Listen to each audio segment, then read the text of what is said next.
from all, to all, with all, for all, through all. We thank the gods of creation. We thank the ancestors. We thank the forces of nature.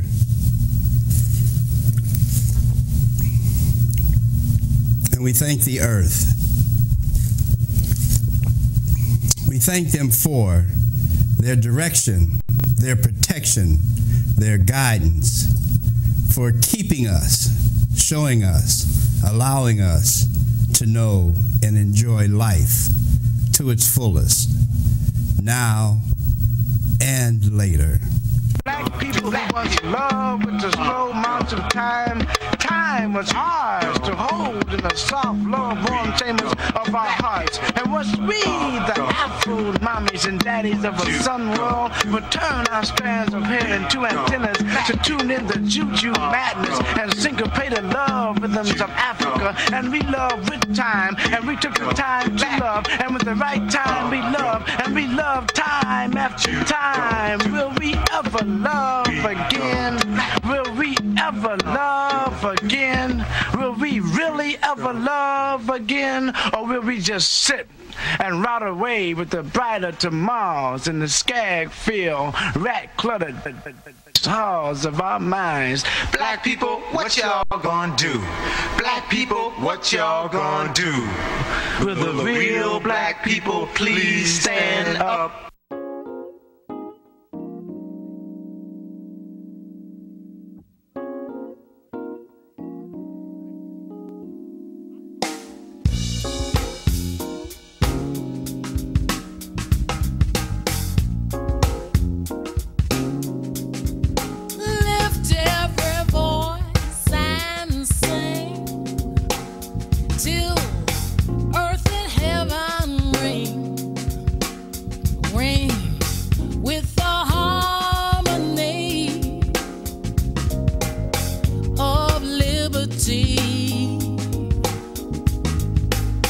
Let our rejoicing rise high as listening skies. Let it resound loud as the rolling sea.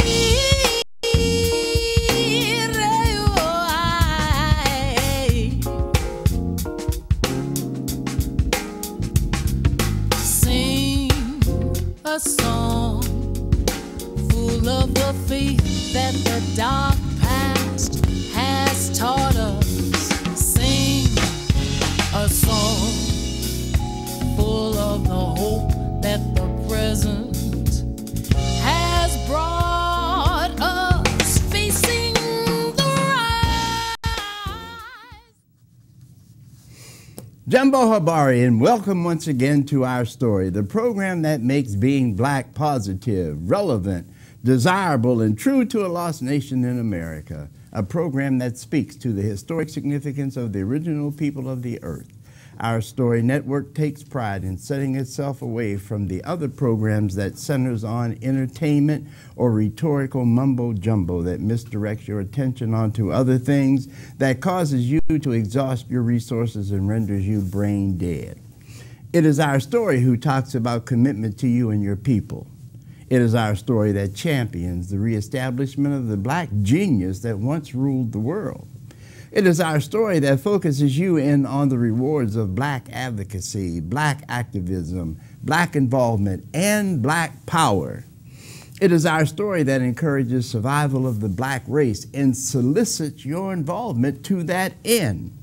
Black folks must remember, race first is the call of the day, and we as a people must. I say must take the pledge if we, the people of the original race, expect to survive. As I take the many lessons I have received over the years and reflect upon them by sharing these lessons with my brothers and sisters, I realize the power that we as a people possess for the most part has gone unnoticed. The masses of black folks who have been rendered lost and disenfranchised from the meaning and mission our creators intended for us to embrace is all but depleted. It is because of the mission and meaning of the life of our ancestors that I realized how blessed as black people we really are. What fascinates me are the many gifts I have been granted, which allows me to distribute the information onward to you. As always, that message begins and ends with the importance of blackness. Say it loud, I'm black and I'm proud. Greetings, friends, comrades, family, the inquisitive onlookers, and our beloved viewers. Welcome, welcome, and welcome to our Story Network. We thank you for being with us this evening, and we trust you will take something of value away with you after the program. That is the aim and goals of our Story Network, the network that leads the pack in modern-day communications and ancient and modern education. I say ancient and modern education because of the many errors we have found in the translations and interpretations of ancient records by forces who are not interested in black progress. The modern revelations by new black scholars have opened the windows of discovery that has allowed the truth and knowledge originally disseminated by the black masters of education to flourish once again. This is one of the stumbling blocks that has kept black people from rebuilding their greatness and recapturing their birthright. Welcome, welcome, and welcome, brothers and sisters, to another segment of our story. We welcome you with the question of the day. Are you aware of what is meant by recapturing your birthright? Do you realize the recapturing process means making black people great again? With the fear of sounding like Donald Trump, I will venture to say black people were great longer than this country has been in existence. So, any reference to Trump and his attempts to rally the white supremacists is merely a copycat stunt. Now, getting back to black people being great again, most of us know the 2020 presidential elections are coming up. Many of the early contenders are black, but of course, simply because Obama forged the river and found his way to the other side, now that we have had a black president, many of the safe Negroes are trying to match his historic event. Was Barack Obama the first black president? The answer is no. Contrary to most people's belief that Bill Clinton was the first black president, the actual first black president happened to be the first president of this country. Wrong again. George Washington was not black and was not the first president. John Hanson, a black man, was actually the first black as well as the first president of the United States. The first black president served from 1781 to 1782. John Hanson, a Moor, was lost in history because he was black. But that's another story for another Black History Day. Tonight, we will focus on the reasons for the season and the need to breed. We all know the reason for the season is to shed light on some important fact or circumstance whereby a nation of people come together for productive time and special acknowledgments. Very few of us realize to breed is to have a skill that suggests that you are in control of your life's existence. Breeding new life into something is to renew something old. If we were to breed our birthright back into our lives or our existence, we would be recreating the original laws of our creators as opposed to resurrecting the caste that determined our enslavement. Make no mistake about slavery. Neither you are in control of life or someone else is in control of your life. It is that simple. Now, going back to 2020 election season, as a political advocate of black nationalism, I have been on both sides of the question. That question is to vote or not to vote. My political activism has taken me from being a volunteer to getting people to register, to being a political candidate, to being opposed to black people registering to vote, to becoming the dean of the state representatives of the 1 million conscious black voters and contributors, to promoting the Andy plan of block voting, and then to a media personality who debates both sides of the question in public forums to bring about awareness so black people can make a conscious decision about their personal involvement into white folks' business. Now, for the first time publicly, I want to state, as former dean of the state representatives of the 1 million conscious black voters and contributors, I come to realize the possibility for the black race to take control of America's electoral system. It was and is a reality. Yes, you heard me right. Black people could own the ballot box in America. Your next question is probably, what is stopping us from controlling the electoral process in America? The simple answer is, black people are stopping themselves from controlling the electoral process in America. Just look around. Who are the first people telling black people they cannot do something in America? It's generally black folks. Continue that look around. Who is directing financial dollars away from black candidates with the message that blacks cannot win major elections without white support? Well, my fair-weathered friends, Donald Trump has proven you all wrong. Like any war, divide and conquer always wins out. Now understand, war strategies are not always mirrored. Whereas Donald Trump divided and conquered, black people can unite and block. It is unfortunate the 1 million conscious black voters and contributors made the fatal mistake and placed economics above politics. The 1 million made a conscious decision to place their energies in raising money as opposed to placing their energies in building a strong political force in America. As I have always said, political power builds economics, whereas economics cannot buy political power. Economics can influence political power, but cannot buy political power. Look at any revolution. Economics was a factor, but not the deciding equation. Brutal force was the key factor in overcoming any power in charge.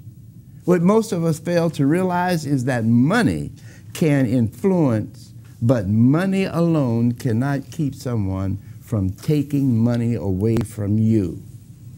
A major lesson I learned after coming home from Vietnam was military and civilian police are one and the same. Both fields of brute force are to protect the power and economics of the status quo.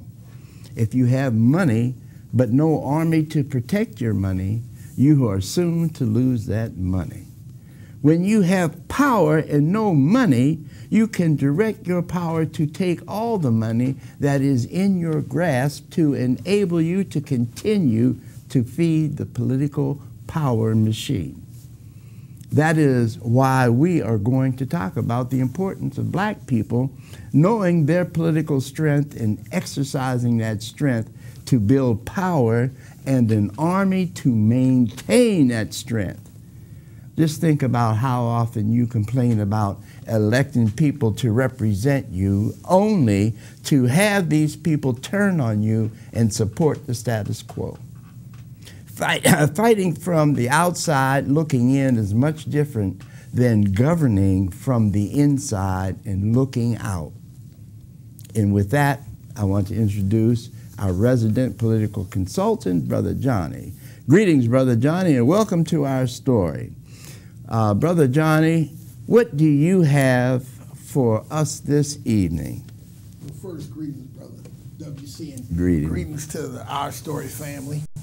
I was listening to what you were saying. There's a saying in economics, and I'm gonna see if I'm gonna try and make this make sense. They often say it's difficult to discuss economics without power, and they'll say that it's also, that's I guess the equivalent to trying to discuss politics without mentioning money. And I like the way you said that earlier, because it just kind of goes all hand in hand when people discuss the various aspects of how this all plays a factor. I can remember they used to often say, first you come in missionary, yes, then military, yeah, then finally the merchant, you know what I'm saying, will come in. So, and just listening to that, it ought to make things clear for the so-called black folk here to understand that, well, do you actually have power? Right. You know, and so therefore, do we actually have an economic system? Do we actually have politics? If you look at economics being the ability to produce, consume, you understand what I'm saying? And then store, it comes almost from an old agrarian concept of you would produce, then some you would take to market and sell, and then you always kept some. Later on, that extra that you kept would become the profit, or thus the capital that you made off of. But as I listen to that, it just, to me, further should reinforce in us where we stand. Here it is, and you know, we're now beginning the so-called year 2019. Yeah. You know, on this so-called calendar.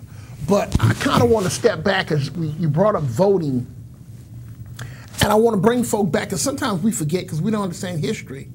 Well, if we just talk about in particular black men, well, the right to vote was given to you. You understand what I'm saying, with the 15th Amendment. Right. Then if we talk later, 19th Amendment for women and so forth. But you have individuals, now if we look at later on the Voting Rights Act, you have a situation where Congress did their very best to make sure they took away certain parts of that act, saying, well, it's no longer necessary. We live in a so-called post-racial, you know, country now, and so those things are not necessary. And then you had the case of Shelby v. Holder, where essentially the Supreme Court said, okay, well, you know, these things are not necessary, all these protections that were put in place to ensure that we could vote. And so immediately after that, you saw a situation where you had countless numbers of black voters, individuals who wanted to register to vote, individuals who attempted to vote, who could not either first they could not register to vote, or in many cases they went down to vote, the polls were closed and they couldn't get in to vote, or third, it was a situation where if they voted later, we found out many of the votes were not counted. So where am I going with this? Where I'm going with this is that we constantly have these black political leaders showing up and popping up, but no one has kind of discussed that issue. And if we look at it with the Trump situation, at this point, it ought to be clear, even if we get out of the situation of whether or not he won the popular vote, or whether or not it was the Electoral College, we've seen that play over and over again.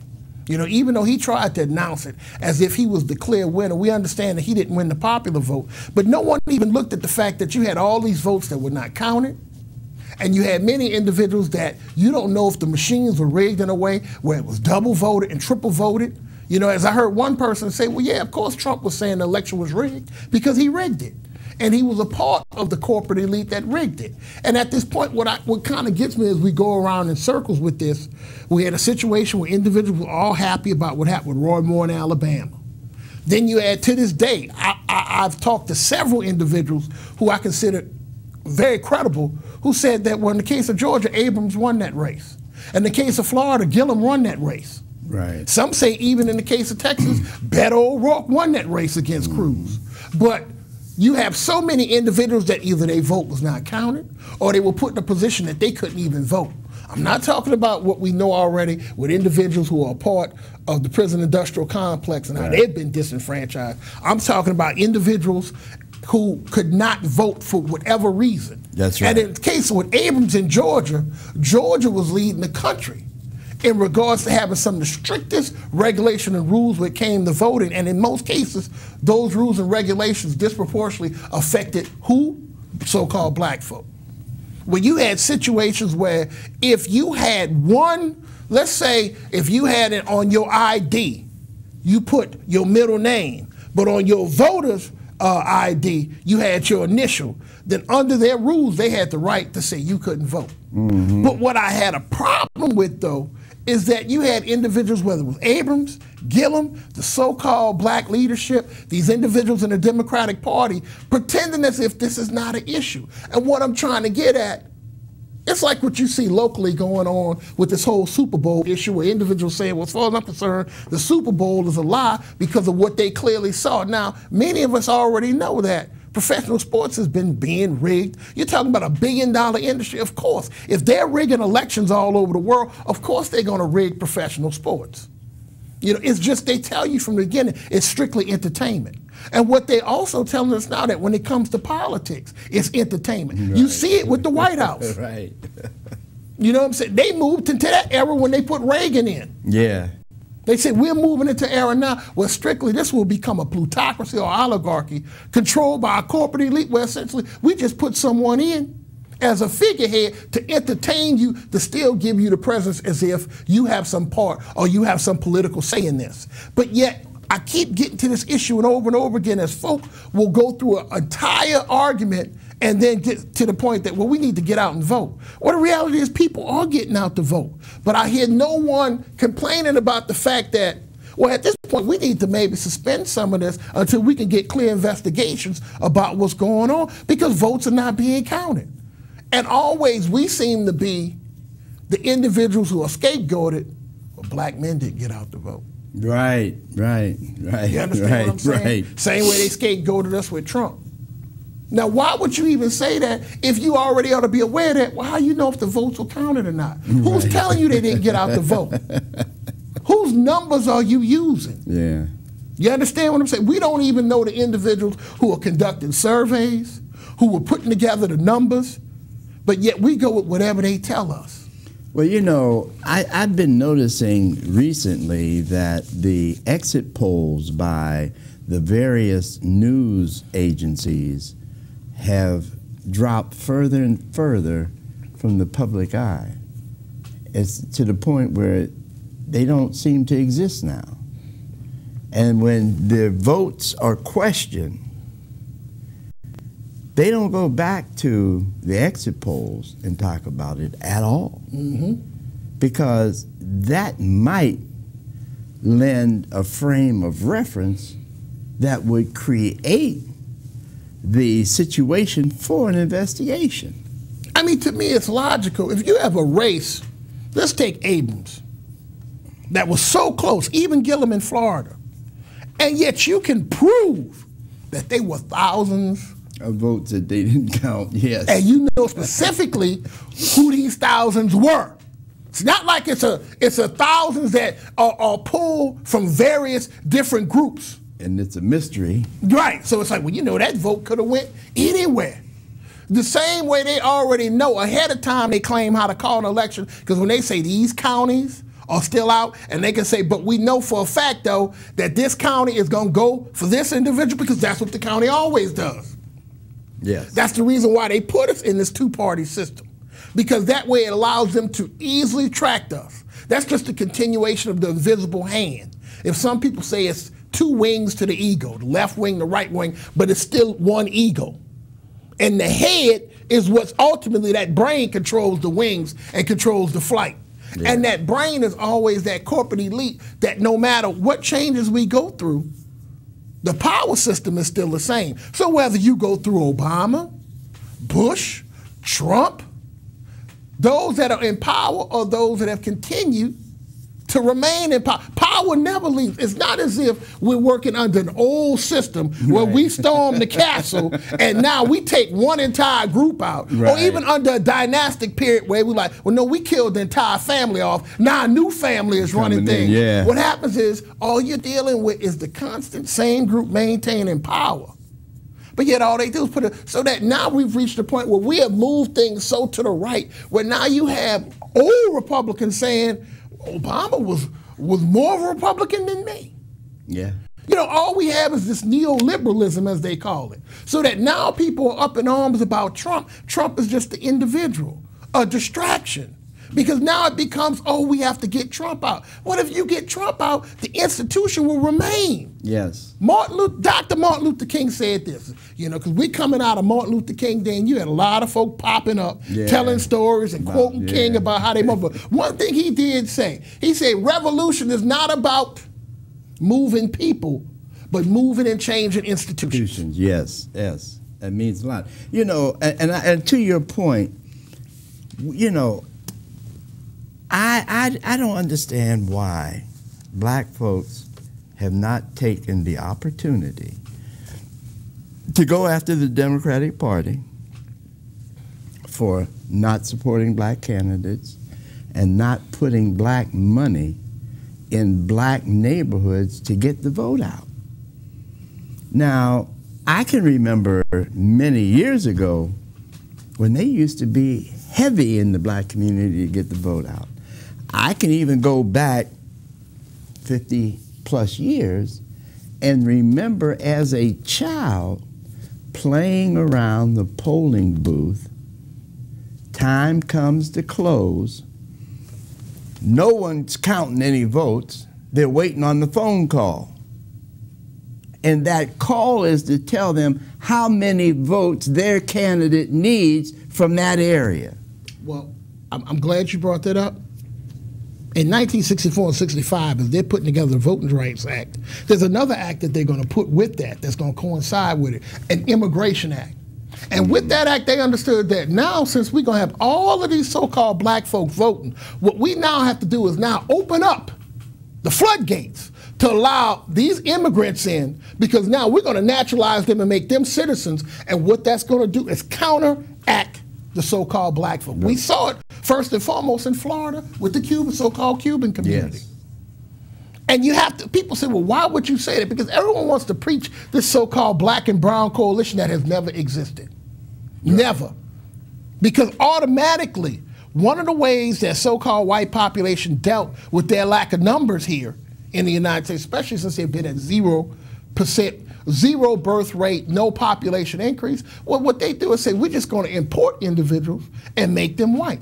Right, exactly. And they will identify with whiteness and support them. And support them. Yeah. So that becomes their new political base. Yeah. And so, you know, and you'll hear some of us always pull up somebody. Oh, well, how are you going to say that? Look at, what's her name up in New York?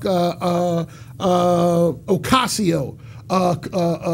Cortez or the new socialist. The new, you know what I'm saying, what she's going to do and this and that. Or, you know, they always bring up certain individuals that's supposed to represent this so-called coalition. Yeah. You know, and that's to throw us off, because one thing, we learned this back in academics, you remember this, when they started talking about multiculturalism, what we understood was that's going to water us down and push us out. Right. And so now we have all of these immigrants, individuals coming into the country, basically on a 14th Amendment that was meant for us. But now all these other groups are using this 14th Amendment to get rights and step over us. So now, as you say, we're no longer needed. So they're no longer putting that money into our communities for us, because they figure we're totally disregarded and disrespected. And the biggest thing, the Democratic Party just takes the approach, well, we don't need to do that for you anyway, because you're going to vote for us anyway. We want to thank our viewers for watching. We have the phone lines open. We're going to go to the phone lines. We want to remind you to talk to us and listen to us directly in and through the phone. Do not try to listen on your television, because there's a delay. So talk to us directly in and through the telephone. Caller, and turn your TV down. I forgot to tell you, turn that TV down so we don't get any feedback. If we get the feedback, we have to cut you off.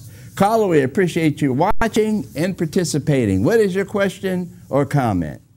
Hey, God bless you. How you doing today? Great, and you? How are you, Eric? Good, good. All right. I'd like to get both of y'all's opinion. Why do so many blacks, whether in political system or just the average black walking down the street, parrot or champion the cause of the Hispanics, when many times some of these causes could go against the benefits or the well-being of blacks' employment opportunities, the career opportunities, or educational opportunities. But it's just like these blacks just blindly say, well, you know, we have to look after the immigrants. And sometimes these things that they're fighting for, which would be beneficial for the immigrants, would be the detriment of blacks. So why do so many of our people follow behind that line of thinking? I'll start, and then I will go to Johnny. One of the things that I had been involved in here in New Orleans is an organization that housed both a black activist organization and a Hispanic organization. Well, I might as well say a white Hispanic organization. And in order for that black organization to be funded year to year, they were forced to support the Hispanics in every aspect and every activism that they had coming up. They would parade black folk in there, and they would make it look like black people are championing the cause of Hispanics because they were forced to. But that same scenario did not exist when blacks had the spotlight. The Hispanics never showed up. Johnny? Right. And I agree with that. I'm gonna give 3 reasons that I'm gonna, I guess, expand on too. First, we've been so victimized, and I don't want to say we're victims. I'm just saying basically everybody just crapped all over us for so long. Anytime someone, in my opinion now, comes up to us and gives us any type of attention, then we tend to be suckers for it. That's first and foremost. So we immediately gravitate to someone who's coming to us saying, we share a similar experience. Oh, I'm oppressed, you oppressed. You understand what I'm saying? Let's work together.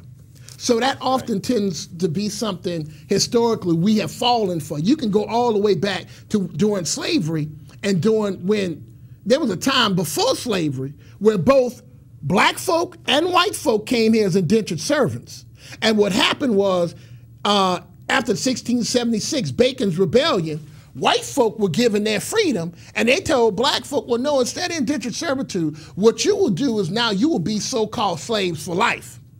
You understand? So we have a historic situation where we've always tried to form these coalitions with individuals only to get burned, whether it was so-called whites, so-called Native Americans, the so-called Hispanic community. You even had situations where in some areas we tried to form coalitions with the so-called Asian community, only to get burned because we often will feel so helpless that we don't have the ability to say, well, you know what, maybe we can do this ourselves and we don't need to come together with no other group. But the other side of that too is that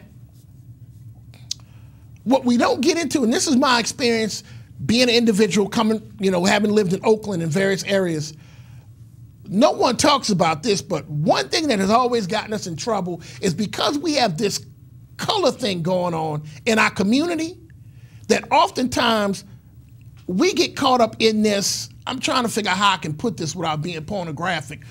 Whenever you have access to some non-black sexual relations, that has often been something that would shape our politics. I don't know if that's making sense what I'm saying. And so because so many of us in our community are so desperate for something that appears to be closer to a so-called white phenotype, you understand what I'm saying? That often, and then we can look at, oh, maybe it's the best of both worlds. This is something that's not white, but you understand what I'm saying? It shares with it that which I strive to want to be a part of, which is oftentimes we have to face the reality we have an addiction to whiteness. I don't know if that's making any sense. I'm saying, if I'm being clear on this. Sure. Because I'm on TV, and I know that played a part because many of the coalitions that were being formed, because a lot of these things you read about happened in California when you had the Brown Panthers and later the Gray Panthers and all these groups, a lot of it was based upon sexual relations. And a lot of us were losing it because we had access to some non-black sexual relations. Right. And in many ways, it ended up corrupting, you understand what I'm saying, the stability of our political, because it ended up watering us down. That answers for you, Eric? Oh, thoroughly. Definitely appreciate both of y'all's perception of that. Appreciate it. You're quite welcome. Thank you. Listen, I just got word that as we're airing this evening live, Tom Brokaw apologizes and then some more for inflammatory remarks about Latinos. Now they're asking whether he's a villain, victim, instigator, or a pawn. Now the remark that he mentioned was on Sunday Meet the Press, and he said during the interview, Hispanics should be working harder at assimilating. But you see, and I want to piggyback off that. I'm glad you brought that up, but continue with what Eric was mentioning. When we use these terms, we're not even clear on these terms. Especially, I hear many so-called black people say things when they refer to the particular community. Oh, Spanish people. They're not Spanish people. Spanish people are from Spain. Yeah, they're right. citizens of Spain. And oftentimes when you say so-called Hispanic, Hispanic simply means you speak Spanish. Like, for example, the black Latino, Brother Salim. Yes. He's Hispanic. He's also Latino. Latino just means you're a member or you're from the so-called Latin world. The Latin world, like if I was just to give folk a quick quiz, if I quickly said this, if you're from Brazil, you're Latino. But if you're from Brazil, you're not Hispanic because you speak Portuguese and not Spanish. Yeah. But what happens is we're not clear on these terms. Right. So it gets us in trouble and we say things that don't make sense. And don't realize when you do that, you're falling into the hands of white supremacy. Yes. Because you haven't educated yourself to be clear. Because we got plenty of African folk who are part of the Afro-Latinos or they're Afro-Hispanic. Now, many of them, when they come here to the United States, for whatever reason, maybe because they don't want to lose their green card or get shipped back, they're going to side oftentimes with the white power structure. Exactly. And side against us. If I found, in my opinion, they're light enough to do so. Because we know many of them from Cuba, Puerto Rico. We're talking about islands that at one time were fully inhabited by black folk. Right. You know, and all you had was a few European slaveholders and and oftentimes those other individuals that were brought as a process to maintain keeping the enslaved population in check. That's why, you know, now you have this thing going around where it scared people because so many Mexicans, so many other individuals of the so-called Latin world or Hispanic world were taking these so-called DNA tests and finding out that they had African in them. Yes. So it was causing for them plenty of problems. Yes. You understand? Because also what I want to stress to Eric is that when you deal with these populations, and I know this for a fact, within their culture is a culture where anything black is seen as a negative. Right. Right. And getting back to Brokaw's statement that and he just happened to pinpoint Hispanics in this, but you can tell in his delivery that he talks about all non-whites should be working hard to assimilation so they can act like they are white. That is the heart, the core of white supremacy. But you know, I'm gonna say something. And really, this is their own doing because they were the ones who started bringing in individuals in here to increase the white numbers, as I mentioned before. Because if we go back to a certain time, and I know people might think what I'm about to say is crazy, but there was a time when Irish and Italian were not considered white. And part of the deal that cut, part of the deal that was cut but in many of your areas of the North, when the Italians and Irish are coming into your cities, and New Orleans counts as one of those cities, because people don't realize New Orleans is more like a northern city because it was a major port city. Yeah. So you have that strong Italian-Irish influence here. And they used to call them niggas. That's right. And the Italian, matter of fact, certain laws, when they said white, they were not talking about if you was Irish or Italian. Matter of fact, you know, you can go get a book when the Irish, you know, before the Irish became white. White, yes. I think it's a book by Noel Ignatam, if people want to look it up. But one of the deals that was cut was they told the Irish, okay, you're going to become white. What we're going to do is we're going to give you the police department. Told the Italians, you're going to become white. We're going to give you the fire departments. They told the so-called Jewish community, what we would do is give you many of the civil service positions. And this will help to kind of amalgamate or bring you into the white culture. Now, that sounds crazy to people today because they don't understand that, you know, what, if you just look at European hegemony, many things they counted white was not white at one time. Even when you in school, no one stops to say, well, why are we learning, why are they teaching us about Greeks as if they were related or had anything to do with that? You was in Europe in a cave hoping to stay warm by covering up that enclosure with fecal matter. And I'm not making that up. Right. This is what Europeans have written about what was going on in the British Isles and all those areas at that time. They have no relation to Greece. They have no, but what they have done, the same way when you take Christianity, Islam, they have managed to Europeanize, and because there's a book called How the Anglo World Came into Power, they have anglicized everything. So that everything now, you understand, must fit into this category. So what they did was they increased their power numbers by basically saying, you can come on over here to our side. And most people do it because they don't want to be on the bottom. That's right. And so now you've seen as far as that, and this is bringing us up to Miss Kamala, I'm sorry, I have to say her name, Kamala, it's Kamala. You have to say it like it's a Hindi, Sanskrit name, Kamala Harris. It would make more sense if it was like Kamala Patel, but, but you know, Kamala Gupta, you know what I'm saying? But with the Southeast Asian community, they're viewed as what? White. The only reason why they give these groups designations now, you know, when we were coming up, they didn't have all these designations. Right. But now everybody has a designation because that's watering down what was meant for you. When they initially put together the 14th Amendment, you understand, all this equal protection clause, that was originally meant for those, as we hear the term now, ADOS, those who were American descendants of slavery. Yes. It was not meant for any other group. Right. Right. As Dr. Claude Anderson talks about, as Dr. Yvette Carnell talks about, it was meant strictly for us. But what happens is they started, I can remember, when I used to fill out something, it was a simple box. You black, white, that's it. That's it. You know, colored. You understand? Right. Then ladies started getting all these other groups, American Indian. Yeah. Aleut Eskimo. All these other groups started coming in. Why? To take away and water down us. And what they understood is the way white supremacy works is you're going to always, you know this from Stockholm Syndrome. Right. You're going to gravitate to the power base. That's right. It happens within our own community. Those of us who, what they say, have the complexion for the, you know what I'm saying? We're going to gravitate more. We know that here in New Orleans with the pigmentocracy historically that they have had and still have. Tell me a mayor that you've had in New Orleans who's been of a certain hue other than, you understand what I'm saying? Other than the Creole color. You understand what I'm saying?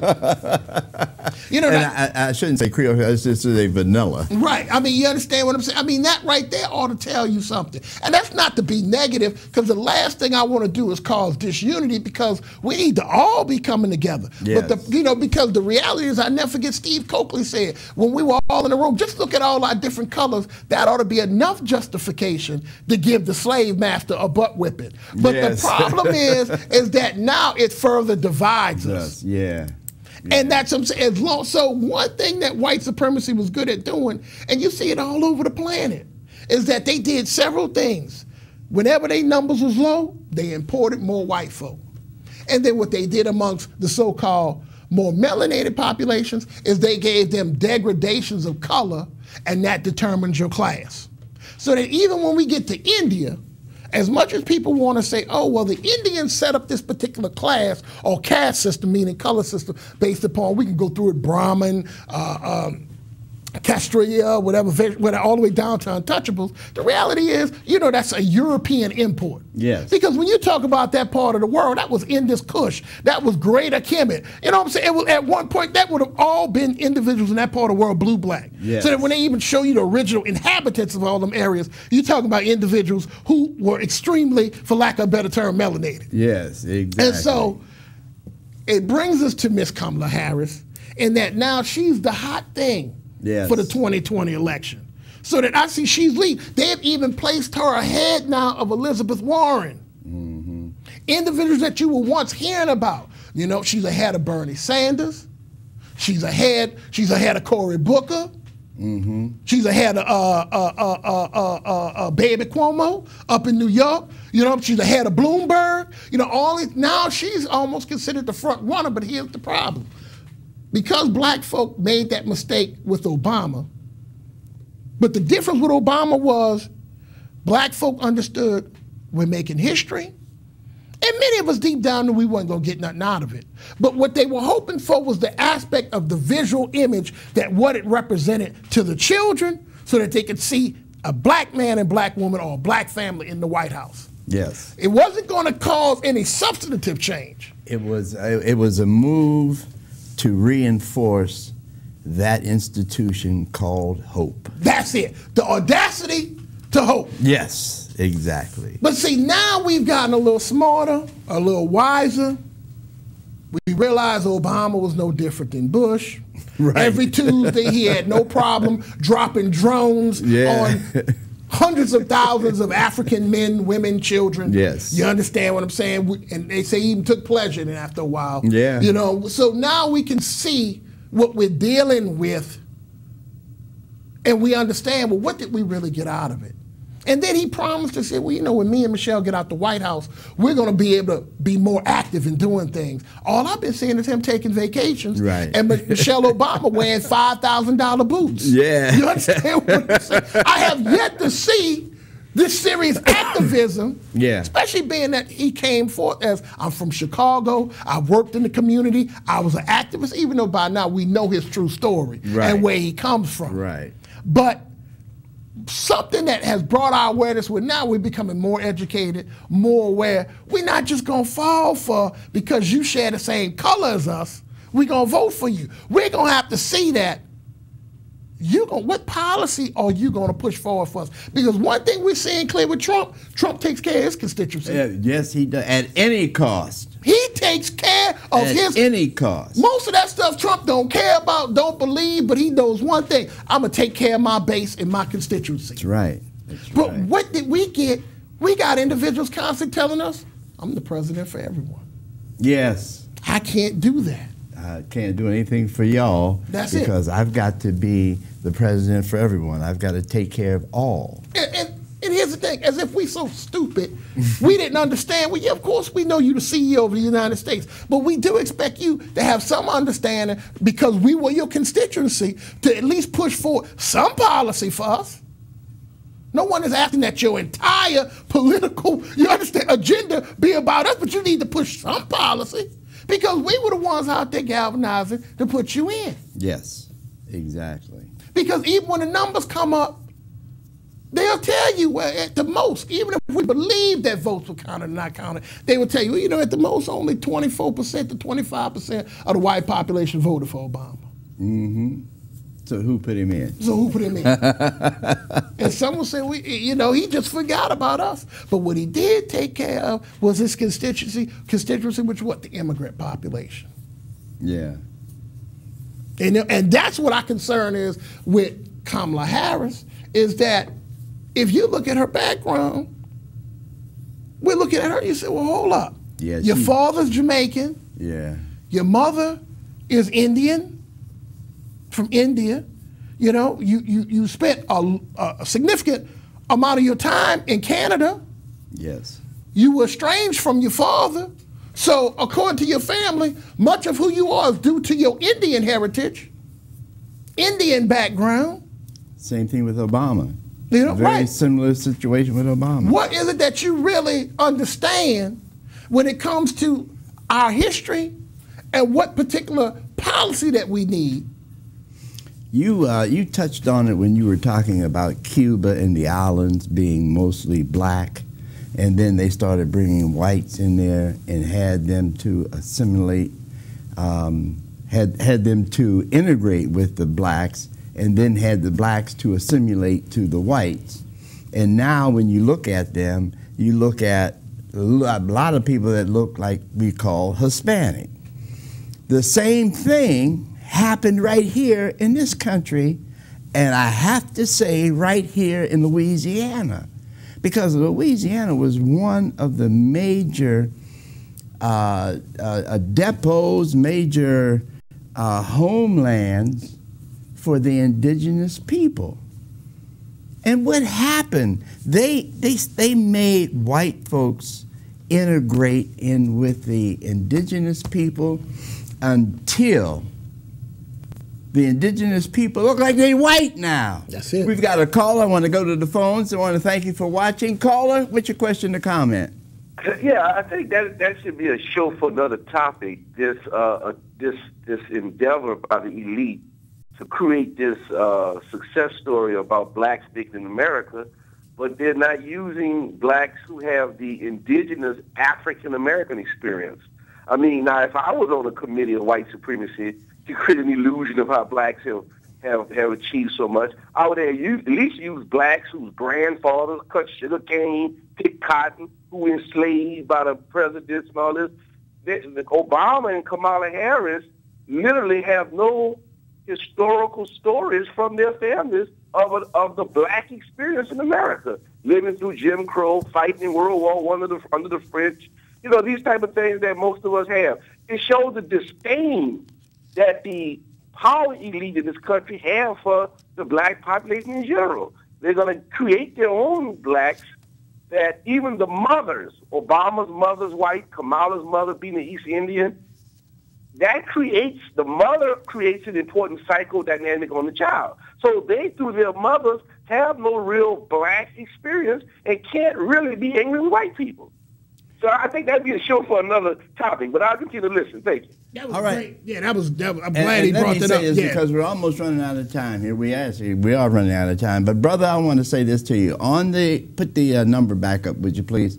On the screen is the number. I need you to call the second number, the 251-2201 number.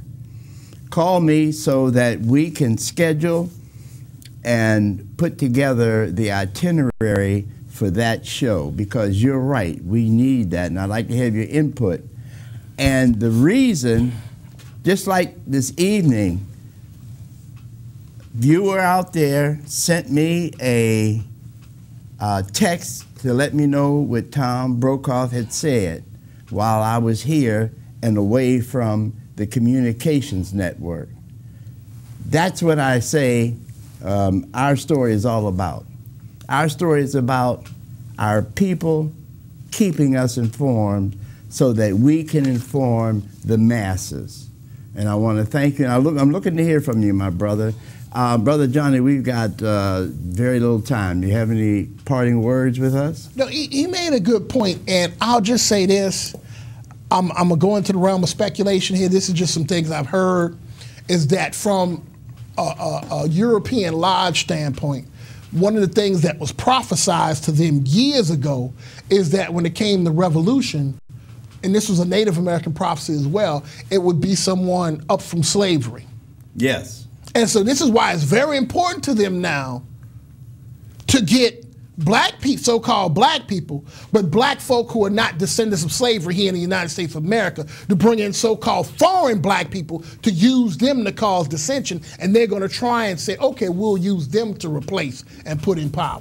I want to thank you for being with us this evening, Brother Johnny. This is Brother Johnny, who will be back probably hosting some shows, and we'll definitely get him back as a guest again, but I want to let our viewers know that this is an important asset that we have in our institution of our story. I want to thank you for watching. You have the information where you can get in touch with us, And by all means, reach out so that we can share more of the information you have with our entire audience. Till we meet again, brothers and sisters, I want you to stay strong, stay black, but most importantly, stay committed to blackness. Till we meet again, Uhuru Sasa Umgawa.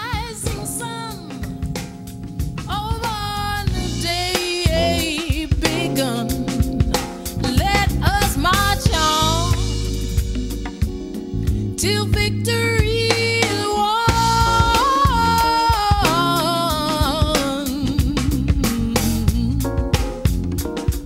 Listen to me now, yo, before Dr. Dre, there was Dr. James, welding cords around a copper frame. We sing songs, not for the accolades, to lift voices like a helicopter blade. High in the listening skies, my eyes glisten and tears drop down like rain. Not from the pain, from the joy of how far we came. My brainstorms are designed to celebrate our reign.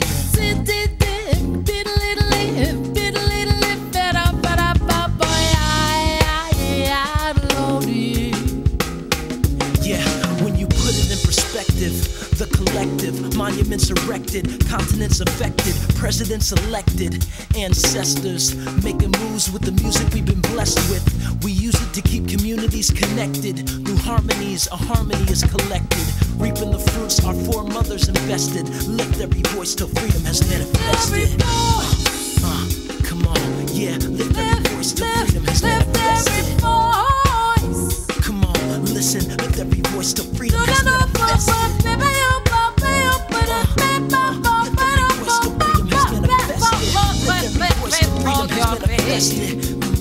Come on. Sing a song, yeah, full of the faith that the dark past has taught us. Come on. Sing a song, full of the hope that the present has brought us. Facing the rising sun, facing the rising sun. Of our new day begun. It's a new day. Let us march on till victory is won. Till victory is won. This is victory music. Come on, I hope you feel it.